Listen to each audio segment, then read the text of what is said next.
Assalamualaikum warahmatullahi wabarakatuh. Sebelum lanjut ke videonya, jangan lupa klik tombol like, subscribe, dan loncengnya agar channel ini berkembang dengan lebih bagus. Ayo teman-teman, support channel ini agar lebih bagus ke depannya. Wassalamualaikum warahmatullahi wabarakatuh. Please enjoy the video. Sahabat yang setia menonton video dari Suara Islam, apa kabar kalian? Semoga kalian diberkahi oleh Allah Subhanahu wa taala. Amin ya rabbal alamin. Sahabat semuanya, kita diperintahkan oleh Allah Subhanahu wa taala untuk beribadah kepadanya. Salah satu ibadah yang diperintahkannya kepada umat muslim yaitu sholat. Sahabat semuanya, apakah kalian tahu amalan yang dihisab pertama kali di kelak hari kiamat? Ya, kalian pasti tahu, yaitu sholat. Sahabat semuanya, agar tidak memperpanjang videonya, kita akan membahas beberapa hal yang membatalkan sholat. Tonton videonya sampai akhir agar kalian tidak keliru. Semoga bermanfaat. Makan dan minum. Sahabat semuanya, apakah kalian tahu jika makan dan minum hal yang membatalkan sholat? Ya, betul. Tetapi ada hal yang harus kalian ketahui.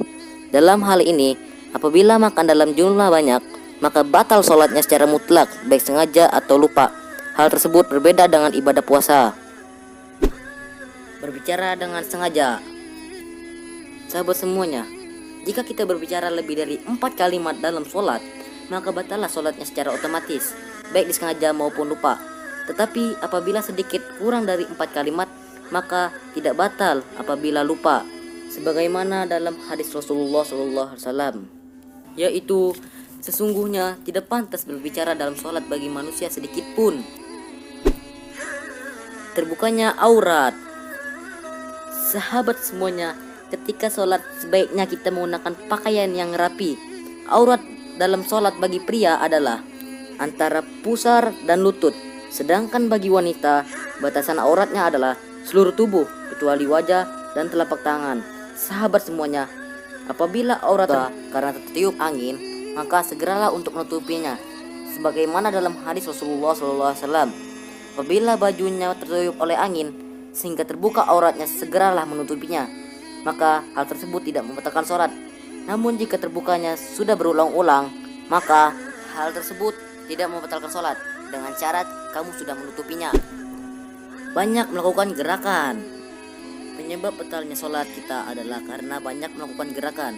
Syarat bergerak yang dapat menyebabkan sholat menjadi batal adalah banyak melakukan gerakan berturut-turut dan tidak dalam keadaan butuh.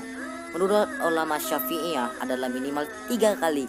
Namun tidak semua gerakan dilarang ketika sholat, karena adanya beberapa gerakan yang boleh saat sholat, yaitu ketika seseorang sedang sholat dan menemukan ada najis di penutup kepalanya, maka ia bergerak untuk memindahkannya dan melepaskan penutup kepalanya. Hal ini juga sesuai dengan hadis. Hal ini sebagaimana pernah terjadi pada Nabi SAW. Ketika itu datang malaikat Jibril sedangkan Nabi Muhammad SAW sedang melaksanakan sholat berjamaah. Lalu malaikat Jibril memberitahukan bahwa di sendal beliau ada najis. Lantas Nabi Muhammad SAW mencopotnya sedangkan beliau sedang sholat, dan beliau terus melanjutkan sholatnya.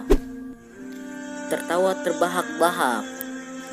Di dalam kitab Al-Fiqhi Al-Manhaji ala Mazhab Al-Imam Asy-Syafi'i disebutkan bahwa tertawanya sampai seperti mengeluarkan 2 huruf secara jelas meskipun tidak memahamkan.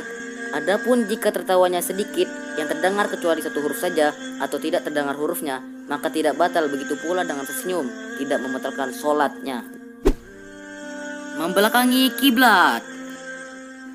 Batalnya sholat salah satunya adalah ketika seseorang membelakangi kiblat. Menghadap kiblat merupakan salah satu syarat sahnya sholat, sehingga ketika seseorang membelakanginya ketika sholat, maka dapat membatalkan sholat tersebut.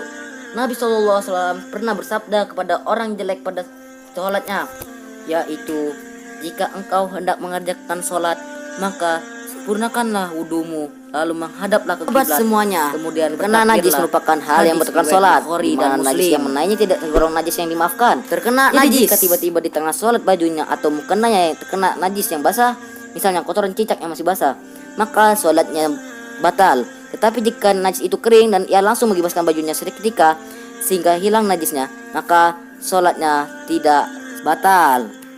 Sahabat semuanya, sampai sekian kita menonton video kali ini.